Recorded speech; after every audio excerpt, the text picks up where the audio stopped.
चलो ठीक है, we'll start the recording. So we have discussed 12 questions till now. Let's continue our discussion for the prelims 2024 paper.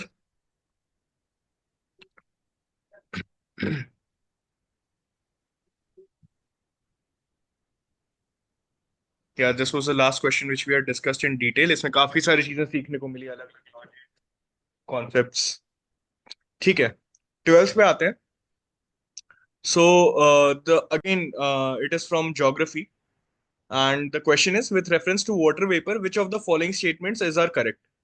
It is a gas, the amount of which decreases with altitude. तो जैसे जैसे हम लोग ऊपर जाते जाएंगे वाटर वेपर की quantity कम होती जाएगी. ठीक है. इन जनरल तो ये सारे गैसेस के साथ होना चाहिए, कोई बहुत स्टेटमेंट में गलत नहीं है. क्योंकि जैसे जैसे हम लोग ऑल्टीट्यूड में ऊपर जाते जाएंगे एटमोसफेयर थिन होते जाता है, तो वन इज वेरी लॉजिकल. तो ये तो सही ही है. इसमें कुछ ऐसा फैक्ट, मतलब जो एक फैक्ट है कि डिक्रीजेस विद ऑल्टीट्यूड, एक फैक्ट है. इसको मान लो कि हमने एक गोल कर लिया यहाँ पे, पढ़ते पढ़ते उसके बाद हम लॉजिक लगाएंगे कि सही बोल रहा है कि गलत बोल रहा है. तो कुछ ऐसा नहीं बोल रहा है कि जो एकदम आउटराइटली हम लोग इसको मना कर सकते हैं. सेकंड पढ़ते हैं.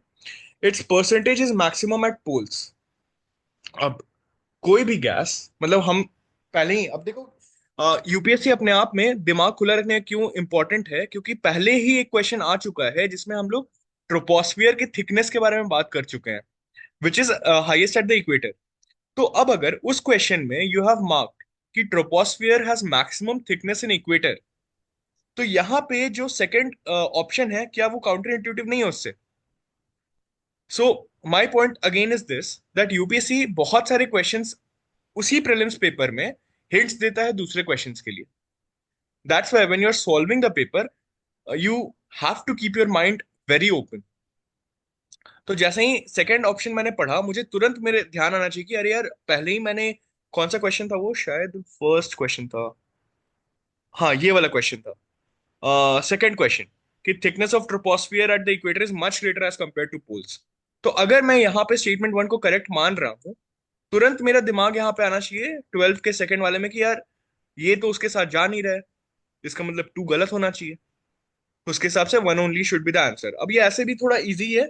अगेन ये आप दिमाग लगाओ कि जब ट्रोपोस्फियर का थिकनेस सबसे ज्यादा इक्वेटर में हाईएस्ट होता है, तो फिर वो कैसे पोल्स में किसी भी गैस का सबसे ज्यादा अमाउंट हो सकता है इन टर्म्स ऑफ परसेंटेज. और दूसरा, टेम्परेचर का भी आप लॉजिक लगाओगे कि वाटर वेपर बनने के लिए you need humidity, you need high temperature. Poles में the temperature is too low, तो वहां पे ह्यूमिडिटी या फिर the relative humidity of the atmosphere of the air would be much lesser than poles which are hot and humid. हम लोग generally humid word ही जोड़ते हैं इक्वेटर के साथ, ना कि पोल्स के साथ. तो again by using logic, I think this is a very easy question जो एग्जाम में सही होना चाहिए था.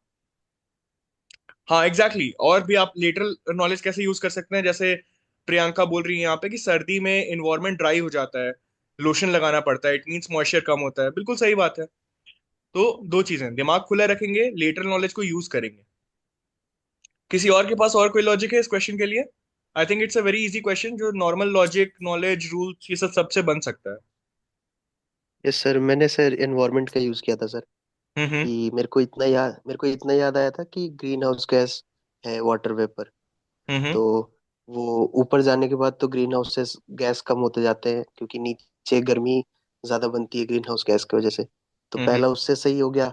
और दूसरा, पॉल्यूशन सबसे कम पोल के पास ही होगा, वो हम्म. Air pollution. तो दूसरा वैसे कर दी, गलत। नहीं, मेरा मतलब गलत एयर हुआ था सर। पॉल्यूशन का इससे कुछ उतना रिलेशन नहीं है.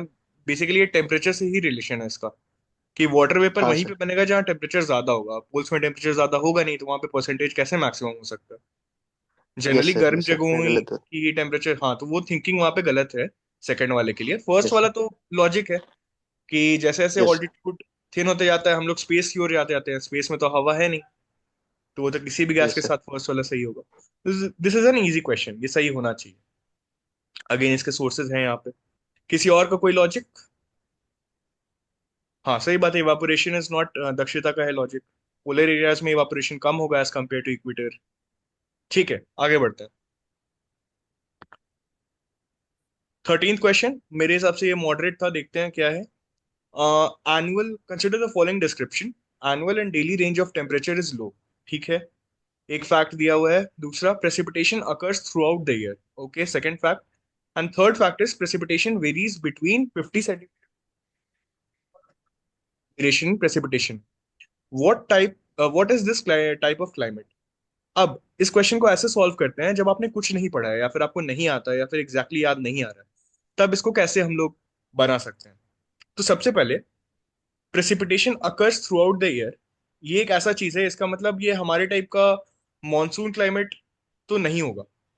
मतलब क्योंकि हमारे यहाँ प्रॉपर गर्मी का सीजन होता है, देन मॉनसून सीजन होता है, देन ठंड की सीजन होती है। फिर प्रेसिपिटेशन का जो वेरिएशन है वो 50 टू 250 सेंटीमीटर भी है। इसका मतलब ये इक्वेटोरियल क्लाइमेट भी नहीं होगा, क्योंकि इक्वेटर के अराउंड तो बहुत ज्यादा बारिश होगी। जनरली जैसे तिरुवनंतपुरम, आप जैसे केरला ये सब घूमने जाएंगे तो आप देखेंगे कि लगभग हर शाम में बारिश होती है। तो दिन भर आपकी गर्मी रहेगी एंड देन शाम में बारिश हो जाएगी। तो उसके कारण ये रेंज जो है, ये अपने आप में आपको इतना लॉजिक होना चाहिए कि नहीं, इक्वेटोरियल नहीं हो सकता है। ठीक है। अब क्या बचता है भाई, मेरे पास बचता है चाइना टाइप क्लाइमेट, ह्यूमिड सब ट्रॉपिकल क्लाइमेट। अब देखिए, अगर ह्यूमिड सब ट्रॉपिकल क्लाइमेट है, तो आपका अगेन ये प्रेसिपिटेशन वाला पॉइंट से it should not be true.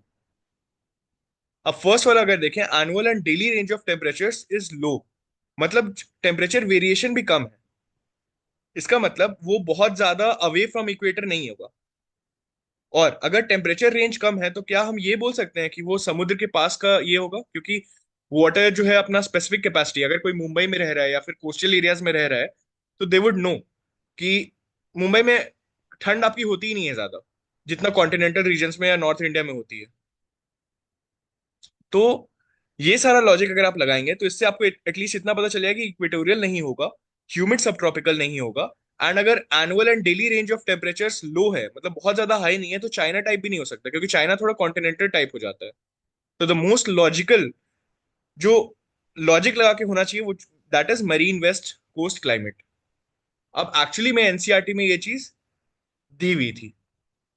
देखिए, मरीन वेस्ट को तो, अब ये भी है कि बहुत दिन से क्लाइमेट का क्वेश्चंस नहीं आया था यूपीएससी में, तो लोग छोड़ के गए होंगे, नहीं पढ़ के गए होंगे। और यहाँ पे यूपीएससी डायरेक्टली उठा के दे दिया, वहां से देख रहे हैं, खूबहू सेंटेंसेस उठा के दे दिए। The annual and daily ranges of temperature is small, precipitation occurs throughout the year, precipitation varies greatly from 50 to 250 centimetre. This is marine west coast climate. अब लॉजिक क्या क्या लगाया हमने? अगर precipitation throughout the year हो रहा है, इसका मतलब कॉन्टिनेंटल क्लाइमेट नहीं होगा। अगर annual daily range of temperatures low है, मतलब बहुत ठंड और बहुत गर्मी नहीं पड़ रही है, इसका मतलब कॉन्टिनेंटल नहीं होगा। अगर प्रेसिपिटेशन का रेंज 50 से 250 है, मतलब बहुत कम भी हो सकता है, बहुत ज्यादा भी हो सकता है, इसका मतलब इक्वेटोरियल भी नहीं होगा एंड सब ट्रॉपिकल भी नहीं होगा। तो बचता क्या है अपने पास? सिर्फ एक मरीन कोस्ट क्लाइमेट ही बचता है। तो या तो कोई अगर ये पढ़ के गया एनसीईआरटी से तो वो सही कर देगा, नहीं तो उसको बहुत ज्यादा दिमाग लगाना होगा और हर पॉइंट पे दिमाग लगाना होगा। किसी ने प्रॉपर दिमाग लगा के इसको सही किया है, या पढ़ाई से किसी ने हाँ सही सर। किया है? बताइए, कोई शेयर कीजिए अपना दो इस। ही स्टेटमेंट दो ही स्टेटमेंट से बन जाएगा वो सर। वो तो एक तो कह रहा है कि पहला ऑप्शन है कि एनुअल और डेली रेंज ऑफ टेम्परेचर बहुत लो है, इसका मतलब वो कोस्टल एरिया ही हो सकता है और कुछ नहीं हो सकता। बिल्कुल सही तो बात है। सी भी गया, बी भी गया। हम्म, और तीसरा ऑप्शन कह रहा है कि प्रिसिपिटेशन 50 सेंटीमीटर भी है, तो इक्वेटोरियल भी नहीं हो सकता है, तो डी हो गया आंसर सर। बिल्कुल सही बात है। मैं वही बता रहा हूँ कि अगर इस क्वेश्चन को कोई किसी ने नहीं भी पढ़ा है, तो सिर्फ दिमाग लगा के भी इस क्वेश्चन को बनाया जा सकता है। ये लोगों को समझ में आ रहा है? जय ने काफी अच्छी चीज पॉइंट आउट की है कि indirectly connected to prelims PYQ. इसीलिए मैं बोलता हूँ 30 साल की पीवाईक्यू को अच्छे से बना के कॉपी में अपना सारे ऑप्शंस का भी आप नोट्स बना लीजिए, क्योंकि उससे क्वेश्चन सही होते हैं और आपको दिमाग लगाने का एक बेस मिलता है। आकाश का क्या लॉजिक है? इक्वेटोरियल में rainfall greater than 250, China type को चाइना से लिंक किया तो लगा कि उधर टेम्परेचर रेंज कम होना चाहिए। नहीं, चाइना में टेम्परेचर रेंज ज्यादा होगा ना, वहाँ ठंड ज्यादा पड़ेगी एंड गर्मी के टाइम पे जब बारिश नहीं होगी तो गर्मी भी पड़ेगी। सब ट्रॉपिकल का था कि सब ट्रॉपिकल में annual daily range of temperature बहुत कम नहीं होना चाहिए।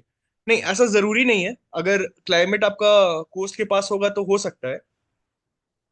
बट अभी जो विकी ने लॉजिक बताया, वही सेम लॉजिक ही मैं भी यूज कर रहा हूँ, कि आपका फर्स्ट वाला इक्वेटोरियल जो है उसमें आपका रेनफॉल इतना ज्यादा रेंज का नहीं होना चाहिए, वो ज्यादा होना चाहिए, और उसका रेनफॉल का रेंज कम होना चाहिए, इन टर्म्स ऑफ कि 200 से लेके 500 इस टाइप का कुछ होना चाहिए, या फिर 50 सेंटीमीटर तो नहीं हो सकता इतना कम इक्वेटोरियल के लिए।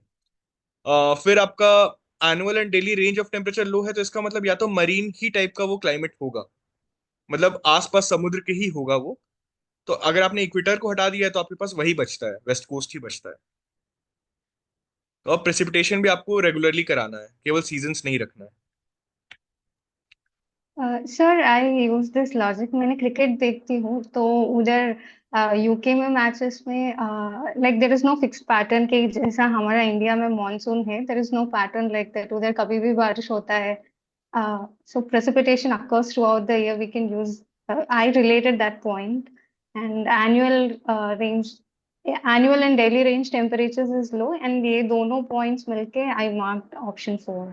बिल्कुल बिल्कुल, exactly, so that's why I keep on harping on this point that you have to use all your experiences. So prelims is puzzle, like every question is a puzzle. In that puzzle, any of your experiences, be it a movie, be it a normal TV series, or whatever you have experienced in your life, you have to use it very like in a way कि कुछ रोकना नहीं है खुद को कैसे भी सोचने के लिए, बिकॉज यू नेवर नो कि कौन से लॉजिक से आपका क्वेश्चन आपका बन जाएगा। So really good logic which you have used. मैं आपके साथ, आप लोगों के साथ बाद में शेयर करूंगा 2020 या नहीं 21 या 22 में हिस्ट्री का एक क्वेश्चन मैंने पद्मावत की मूवी के एक सीन के वजह से मेरा वो सही हुआ था, बिकॉज वो एग्जाम हॉल में अचानक से याद आया था ना, उससे रिलेट कर पाया था। तो that's why you need to keep your mind open. So इस क्वेश्चन को मतलब लोगों को समझ में आ गया इसका लॉजिक, आगे बढ़ते हैं हम लोग। This was a moderate question, दिमाग थोड़ा लगाना था या फिर इसके लिए नॉलेज होनी चाहिए थी। अगर कोई दिमाग नहीं लगाएगा एग्जाम हॉल में तो ये बनाना डिफिकल्ट है, इसलिए मैंने इसको मॉडरेट कैटेगरी में डाला है। ठीक है, अब हम लोग आते हैं 14th क्वेश्चन पे। तो आप लोग इसमें आप लोग देख रहे हैं इस वाले पेपर में अभी तक 14th क्वेश्चन पे हम लोग आ चुके हैं, अभी तक ज्योग्राफी ही चल रहा है। With reference to Coriolis force which of the following statements is are correct? It increases with increase in wind velocity, पता नहीं, एक फैक्ट है, देखते हैं। Two, it is maximum at the poles and is absent at the equator. ठीक है, तो जैसे ही ऐसा कुछ मतलब बहुत एक्सट्रीम टाइप का स्टेटमेंट आता है तो अपना एंटेना खड़ा कर लेना चाहिए। लेकिन आपने जब मतलब मान लीजिए कि आपने कुछ नहीं पढ़ा है और आप रूल्स के हिसाब से जाएंगे तो यहाँ पे आप गलत कर देंगे, क्योंकि टू जो है एक एक्सट्रीम स्टेटमेंट टाइप का आप मान के उसको गलत कर देंगे। इसीलिए मैं बोल रहा हूँ इस बार ज्योग्राफी में एनसीईआरटी मतलब यूपीएससी ने ये चाहा कि आप एनसीईआरटी प्रॉपर पढ़ के आ रहे हैं कि नहीं। एंड एनसीईआरटी में ये प्रॉपर उन्होंने एक अलग से कोरियोलिस फोर्स का बॉक्स बना के दिया हुआ है, उसमें ये स्टेटमेंट दिया हुआ है the Coriolis force is absent at equator. ठीक है, तो सेकंड वाला is not an extreme statement, by knowledge you need to know it, it is absolutely correct. And second, it increases with increase in wind velocity. अब Coriolis force अपने आप में wind की velocity बनाने में कंट्रीब्यूट करता है। बहुत ढूंढने के बाद मुझे एक ऐसा फेडरल एविएशन एडमिनिस्ट्रेशन यूएस के एफए का मिला जिसमें उन्होंने लिखा हुआ था कि as wind speed increases Coriolis force increases. NCERT में डायरेक्टली ये लाइन नहीं दी हुई, बट बाय लॉजिक आप इस चीज को सोच सकते थे। तो मेरा ये पॉइंट है कि फर्स्ट वाला अगर कोई सही सोच भी ले, सेकंड वाले के बारे में अगर किसी को नॉलेज नहीं है या फिर उसने अपना फिजिक्स वाला दिमाग नहीं लगाया है तो ये क्वेश्चन उसके लिए डिफिकल्ट हो जाता। अब अगर आप फिजिक्स का दिमाग लगा के या नॉलेज लगा के बता सकते हैं क्या कि सेकंड वाला ऑप्शन क्यों सही है? नहीं सर, ज्योग्राफी का ही ऑप्शन लेके बन जाएगा ट्रॉपिकल साइक्लोन का, कि साइक्लोन जो है सो इक्वेटर पे अपसेंट होता है, 5 से 5 उसके बाहर बढ़ते जाता है ऐसे करके। वेरी नाइस, कोई अब फिजिक्स लगा के समझा सकता है मेरे को? नहीं? अच्छा, अरे मतलब सिंपल सा बात है, एंगुलर मोमेंटम एग्जैक्टली Equator मतलब। is the divide between north and southern hemisphere, so very उधर नाइस, बीच में so basically the forces cancel each other here, that's why the Coriolis force would be absent here. तो आप ये वाला diagram से भी देख सकते हैं। नॉर्थ फोर्स में क्या होता है, नॉर्थ पोल में, नॉर्दर्न हेमिस्फीयर में, कि objects are deflected to the right, and southern hemisphere में objects are deflected to the left. Center point क्या है, इक्वेटर, वहां आएंगे तो दोनों फोर्सेस कैंसिल आउट हो जाएंगे। सो फिजिक्स का दिमाग लगा के भी सेकंड वाले के बारे में सोचा जा सकता है। ज्योग्राफी वाला जो बताया विकी ने उसके हिसाब से भी बिल्कुल आप सोच सकते हैं कि एग्जैक्ट इक्वेटर में तो साइक्लोन्स बनते नहीं, उससे ऊपर ही बनते हैं या उससे नीचे ही बनते हैं। क्या हो रहा है तब, इसका मतलब हमने वो भी पढ़ा है ना, एक हॉर्स, कौन सा, डोलड्रम्स के बारे में पढ़ा हुआ सर किसी। मैं वही बोलने वाला था, हॉर्स लैटिट्यूड। हाँ, हॉर्स लैटिट्यूड, डोलड्रम्स बनते हैं वहां पे कि भाई समुद्र इतना शांत हो जाता है कि शिप्स चल ही नहीं पाते थे वहां पे। स्टोरी पता है किसी को कि क्यों उसको हॉर्स लैटिट्यूड्स बोलते हैं? सर सर एक्चुअली होता क्या था कि बोट्स बहुत हैवी होते थे और वहां पे विंड्स कुछ वेलोसिटी नहीं रहता था। तो बोट्स बहुत हैवी हो जाते तो वो लोग हॉर्सेस को पानी में फेंक देते थे ताकि बोट को हमको चलाने में इजी पड़े और वो हैवीनेस उसका कम हो जाए। If very I am nice, not wrong. Very nice. तो समझ रहे हो कितनी सारी चीजों को मिला के भी सेकंड के बारे में सोचा जा सकता था। हाँ, लेकिन अगर किसी ने आंख मूंद के वहां पे एक्सट्रीम स्टेटमेंट वाला लॉजिक लगाया तो वो गया। ठीक है, नॉलेज प्लस लॉजिक ये हमेशा याद करके रखेंगे। ठीक है, फिजिक्स से भी बन जाता है ये क्वेश्चन, ज्योग्राफी के नॉलेज से भी बन जाता, एंड ऑफ कोर्स अगर आपने पढ़ा है तो उससे अच्छा तो और कुछ हो ही नहीं सकता। एंड फर्स्ट वाला आई थिंक एक जेनरिक चीज है, इसको जबरदस्ती का गलत नहीं कराना है। अब कोई ओवर थिंकिंग करके फर्स्ट पे हार्प ऑन करके उसको अगर कोई गलत करा रहा है तो फिर मतलब मुश्किल है प्रीलिम्स ऐसे निकलना। आपको इंटेंट, इसलिए बार बार मैं बोलता हूँ क्वेश्चन का इंटेंट समझना बहुत जरूरी है। यहाँ पे क्वेश्चन नंबर मतलब ऑप्शन 2 को ही टेस्ट करना चाह रहा था यूपीएससी, तो उस पे हार्प ऑन करके ये देखना है।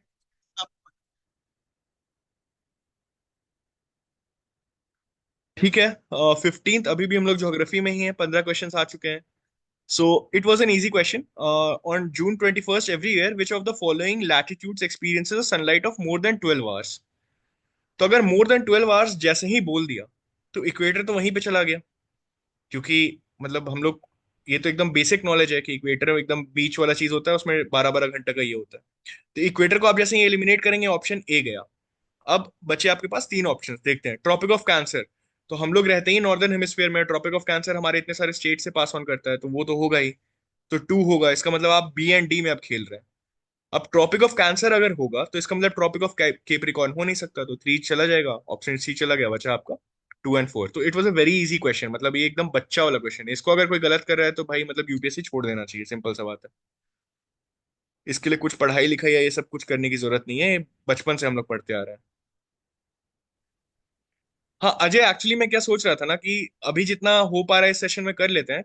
मुझे आप लोगों से बात करने का भी मन था इन जनरल क्या चल रहा है सबकी लाइफ में। तो इस सेशन के बाद एक और सेशन करेंगे जिसमें कि हम लोग इन जनरल टॉक करेंगे, जिसको आना है आओ, नहीं आना है बताओ, जो लोग प्रीलिम्स के लिए सिर्फ आए हैं उनको जाने देंगे, and we'll just talk sir, basically जो हम लोग अभी अपना से ही कॉन्वर्सेशंस करते हैं। सर, अभी ठीक है कितने मिनट की बची है मीटिंग? यार, ये पता नहीं, देखना पड़ेगा, अभी डिस्कस करते हैं। ठीक है, चलो आगे बढ़ते हैं। सर और हाँ प्री पीवाईक्यू में 3 से 4 बार ये वाला पूछा गया है करके कंटिन्यूअसली। हाँ, इसलिए मैं बोल रहा हूँ कि 30 साल का पीवाईक्यू अगर कोई बहुत अच्छे से बनाएगा ना, उसको दो तीन चीजें होंगी, एक तो नॉलेज बेस बहुत बढ़ जाएगा, और दूसरा कि यूपीएससी का साइकोलॉजी समझ में आएगा, जो हम लोग यहाँ डिस्कस कर रहे हैं। ठीक है, दक्षिता ने भी यही चीज बोला था कि पीवाईक्यू में आया हुआ है। 16th, अब इन्वायरमेंट पे हम लोग आ गए। क्या है क्वेश्चन कि one of the following regions has the world's largest tropical peatland. Peatland क्या होता है, लोगों को पता है? कोई बात नहीं, देखते हैं पता है कि नहीं है। which holds about 3 years worth of global carbon emissions from fossil fuels। तो बेसिकली अर्थ के बहुत सारे हमारे इन्वायरमेंटल इकोसिस्टम्स होते हैं जो holders of green house gases होते हैं। जैसे हम लोग बोलते हैं ना, परमाफ्रॉस्ट अगर पिघल जाएगा तो बहुत सारे मीथेन एमिशंस हो जाएंगे, उसी तरह पीटलैंड बहुत बड़ा एक सिक्वेस्टर होता है कार्बन डाइऑक्साइड का, कार्बन एमिशंस का। पीटलैंड बेसिकली वो मार्शी लैंड्स जो होते हैं उनको बोलते हैं, the possible destruction of which can exert detrimental effect on the global climate. सही बात है, अगर आप कोई चीज कार्बन सिक्वेस्ट्रेशन इतना ज्यादा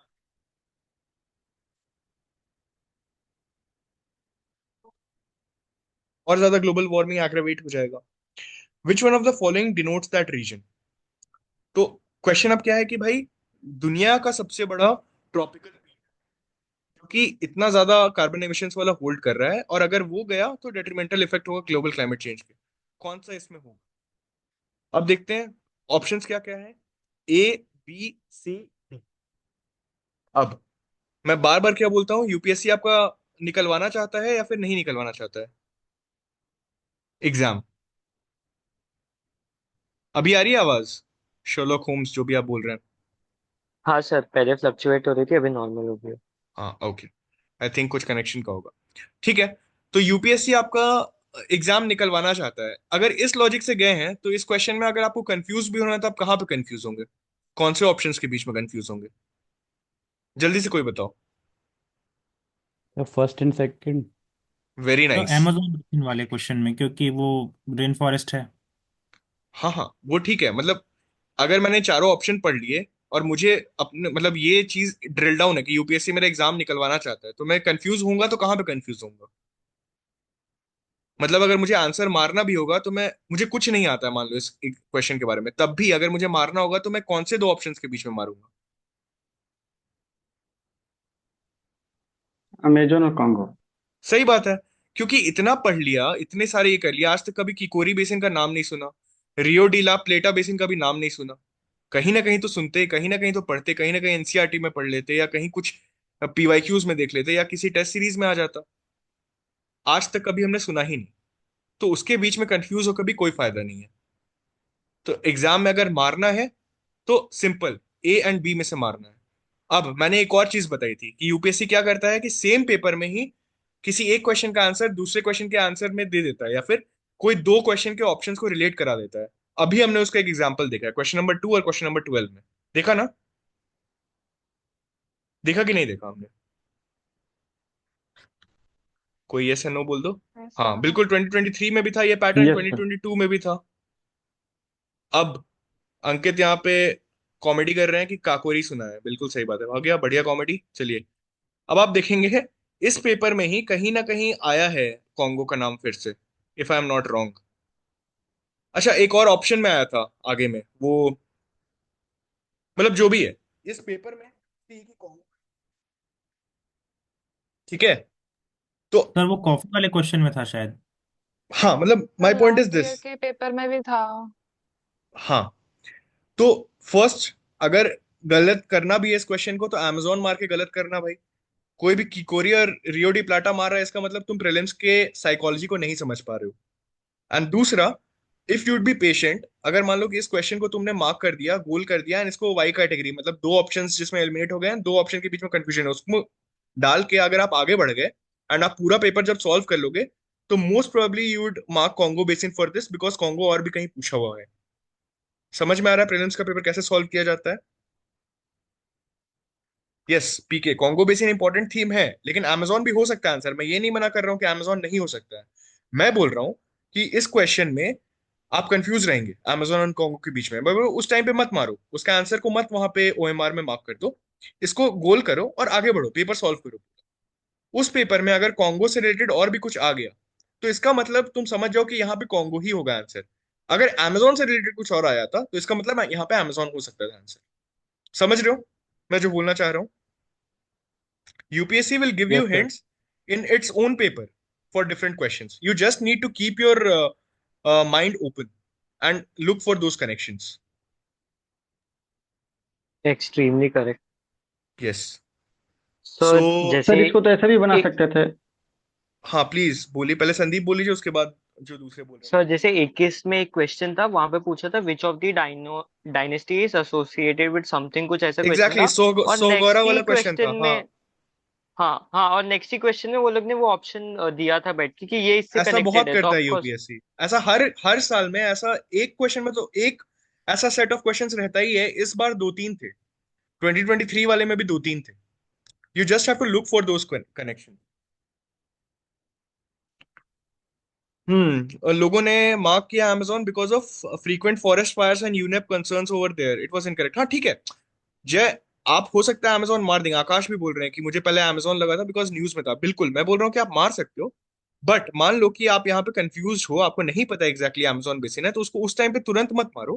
पूरा पेपर बना लो और फिर वो कॉल लो। अगर मान लो कॉन्गो दोबारा कहीं आया है, या फिर किसी ऑप्शन के पार्ट में आया है, या फिर किसी क्वेश्चन के पार्ट में आया है, तब आपका एक अंदर से कन्विक्शन बनना चाहिए कि नहीं, यहाँ पे कॉन्गो बेसिन ही होगा answer. So for that you need to be like you need to look at the entire paper. मैं ये आपको बताना चाह रहा हूँ। सर ऐसे भी बना सकते, sir I Peatland have a में ज्यादा डाउट। तो। हाँ विकी, आप पहले बोल लीजिए, उसके बाद फिर मैम बोलेंगे। हाँ विकी बोलिए। हाँ सर, ये बोल रहा था कि पीटलैंड तो वहाँ होता है ना सर, जहाँ पे बहुत मार्सी लैंड होता है। तो अमेजोन साउथ अमेरिका में है, जो कि थोड़ा डेवलप्ड है, और कॉन्गो अफ्रीका में है।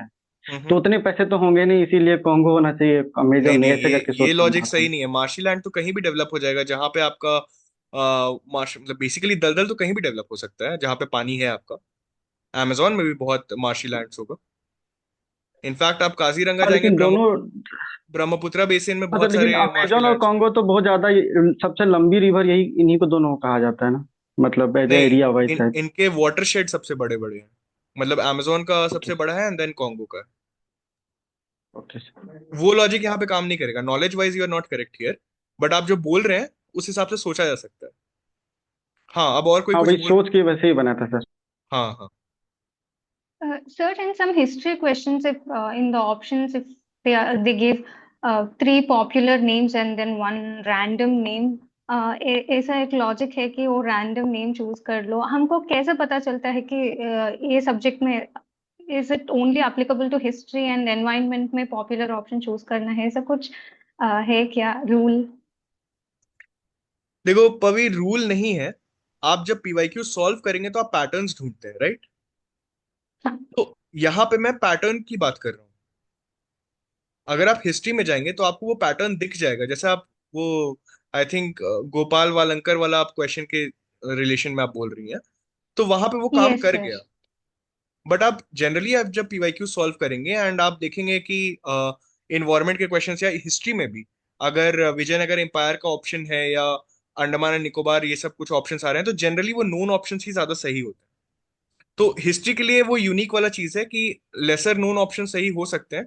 इन्वायरमेंट या फिर ज्योग्राफी या फिर दूसरे सब्जेक्ट्स के लिए अगर आपने कुछ बिल्कुल नहीं पढ़ा है तो फिर आप उसके बारे में दिमाग लगा के भी कोई फायदा नहीं है, क्योंकि आप ये सेफली अज्यूम कर सकते हैं कि पूरी दुनिया ने उसके बारे में नहीं पढ़ा होगा। समझ रहे हैं राइट, बात ओके को? सर। Yes yes. हाँ। Thank you. और इसमें एक्चुअली अभी जो विकी ने पॉइंट बोला इसको भी ध्यान में रखना है कि हल्का सा लेटर नॉलेज तो है ही कि अमेजोन दुनिया की सबसे लार्जेस्ट रिवर है एंड कॉन्गो भी अपने आप में बहुत बड़ा रिवर बेसिन है। तो अगर किकोरी एंड रियो डी ला प्लाटा इतने बड़े होते या इतने इंपॉर्टेंट होते तो हमने कहीं ना कहीं पढ़ा होता। इसका मतलब at the scale of watershed वो उतने बड़े तो नहीं होंगे जितना केपेबिलिटी अमेजोन एंड कॉन्गो में है। तो अगर कंफ्यूज रहना भी है तो इन्हीं दोनों के बीच में कंफ्यूज रहना है। तो सिर्फ लेसर नोन की बात नहीं है। In terms of volume of water and the watershed area which they cover, these two are the most logical options to be like to get confused with। समझ में आ रहा है मैं क्या बोल रहा हूँ? Yes sir. ओके, चल यस आगे सर। बढ़ते हैं। तो मेरे हिसाब से ये क्वेश्चन क्या था भाई? हाँ, तो ये मॉडरेट क्वेश्चन था। इसमें द मॉडरेट के डिफिकल्ट भी आप बोल सकते हो। सोचना था काफी एंड पूरा पेपर के बारे में भी अवेयर रहना था, काफी लॉजिक भी लगाना था। सर एक छोटा सा डाउट है। हाँ हाँ। सर अगर जैसे कॉन्गो बेसिन, अगर मान लीजिए कि अगर पेपर में ये नहीं मिलता, कॉन्गो बेसिन अगर नहीं दिया होता, तब कैसे करते अपन? तब आप 50-50 में रहते हैं भगवान की। ठीक है सर, थैंक्स। मतलब अगर आपका दिन ठीक रहता तो आप कॉन्गो मारते, अगर आपका दिन मारने में आप दोनों में से ही रहते अपने हिसाब से। सर वॉइस थोड़ी सी स्लो हो गई अचानक से। हाँ, मैं बोल रहा हूँ कि then it would have been a pure play luck for you कि आप दोनों में से कोई एक मारते एंड अगर किस्मत सही रहती तो सही हो जाता। ठीक है। ओके, 17th पे आते हैं। With reference to perfluoroalkyl and polyfluoroalkyl substances PFAS that are used in making many consumer products which are consider the following statements. PFAS are found to be widespread in drinking water, food and food packaging materials। हो सकता है भाई environment का question है, थोड़ा generic type का भी है, हो सकता है, let's see. PFAS are not easily degraded in the environment. अब इन्वायरमेंट हम लोग जब भी पढ़ते हैं तो दो तीन थीम्स होते हैं उसमें। पोल्यूशन एक थीम है, इन्वायरमेंटल पोल्यूशन, और जनरली जो भी हम लोग प्लास्टिक और ये सब सब्सटेंसेस बनाते हैं उसमें वो डिग्रेड नहीं होते हैं, इसीलिए हम लोग इन्वायरमेंटली सेंसिटिव मतलब हम लोग अच्छे सस्टेनेबल प्रोडक्ट्स की ओर जा रहे हैं। persistent exposure to PFAS can lead to bioaccumulation in human bodies। बहुत जेनरिक स्टेटमेंट है, कैन लीड टू, हो सकता है। अगर अब देखेंगे, अगर आप सेकंड स्टेटमेंट को सही मान रहे हैं तो third statement, second and third are homogeneous, मतलब एक तरीके से दोनों का इंटेंट सेम है। दोनों बोल रहे हैं कि ये इन्वायरमेंटली हार्मफुल सब्सटेंस है। एंड फर्स्ट वाला एंड थर्ड वाला अगेन होमोजीनियस है कि अगर आपका drinking water food and food packaging में मिल रहा है तभी आपका बायो एक्यूमुलेशन को लीड कर रहा है। तो कोई भी ऐसा पॉइंट नहीं है जिसको आप आउटराइटली बोल सकते हैं कि नहीं ऐसा नहीं होगा। एंड ऊपर से होमोजीनिटी भी आपको मिल रहा है अगर आप अच्छे से लॉजिक लगाएंगे। तो अगर आप रूल्स के थ्रू भी जाएं, थोड़ा लॉजिक भी लगाएं, तो आप देखेंगे कि 1 2 3 इजीली मारना है ना आगे बढ़ना है। इस वाले क्वेश्चन में। समझ में आया? Sir but then bioaccumulation हम बोलते हैं कि over the levels, like first primary consumer से सेकेंडरी कंज्यूमर से ऐसा बढ़ जाता है ना। If it is widespread in drinking water and food packaging, बस ह्यूमन से कंज्यूम करते हैं, then we can not consider it as bioaccumulation. It is written in तो एनिमल बॉडीज, तो are human beings not animals? One logic. And second, क्या animals नहीं पीते हैं वाटर? एंड क्या वो waste food substances, food packaging गाय नहीं खा लेती हैं वो प्लास्टिक एंड ये सब? ओके, आई एम अभी सॉरी तक सर। अभी तक आप लेटरल थिंकिंग इतना बढ़िया कर रही थी, जब आप लंदन के मैचेस को देख के and उस चीज को आप वहां से रिलेट कर रही हैं, तो यहाँ पे आप वो क्यों नहीं सोचेंगे? इसलिए एवरी क्वेश्चन पूरा दिमाग खुला रखना है, राइट?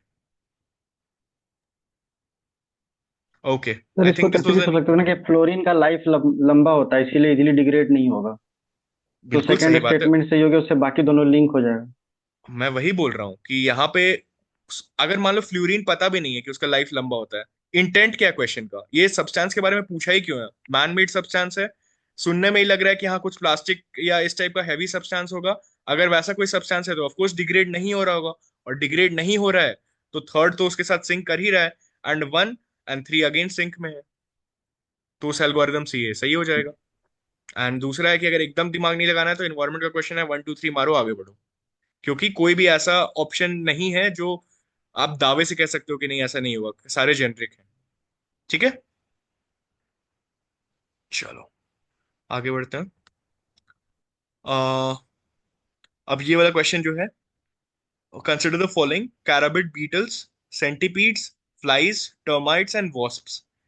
किसी ने अगर पीवाईक्यू नहीं बनाया है एंड उसको नहीं पता है कि इस टाइप के क्वेश्चन में यूपीएससी क्या करता है, तो ये क्वेश्चन बहुत डिफिकल्ट है।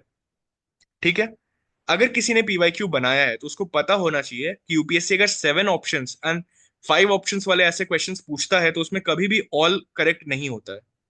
अगर ऑल करेक्ट नहीं होता है तो डी, एक ऑप्शन पहले ही चला गया। एंड जनरली क्या करता है यूपीएससी इस टाइप के क्वेश्चन में, अगर ऑड नंबर वाले हैं तो वो जनरली ऑड नंबर को करेक्ट कराता है। अब ये प्रॉपर रूल्स वाली बात हो गई कि जब कुछ नहीं आ रहा है तब हम ये सब काम कर रहे हैं, एंड वो भी हम इसलिए कर पा रहे हैं क्योंकि हमने पीवाईक्यूज में इसका ये देखा है, मतलब इसका पैटर्न देखा है। समझ में आ रहा है ये चीज? हाँ सर, बहुत बार ये लोग ने किया ऑड एंड इवन नंबर।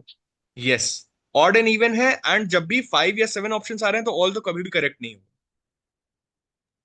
तो यस। अगर ऑल करेक्ट नहीं होगा एंड यहाँ पे 5 है विच इज एन ऑड, तो बचा क्या मेरे पास? ओनली 3 ही बचता है मारने के लिए। समझ में आया?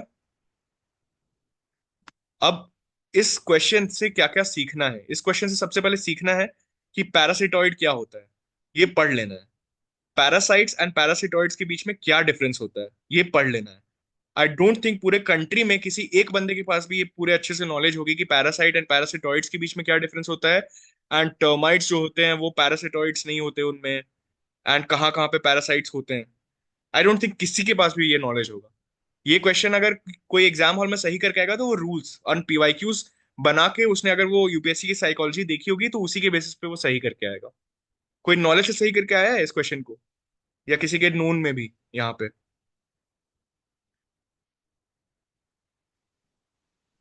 हाँ, नो सर। ओके। तो बेसिकली पैरासाइट क्या होता है ना, कि वो जनरली अपने होस्ट को नहीं मारता है, एंड पैरासिटॉइड क्या होता है, वो मार देता है अपने होस्ट को। तो पैरासिटॉइड ज्यादा खतरनाक होते हैं अपने पैरासाइट से।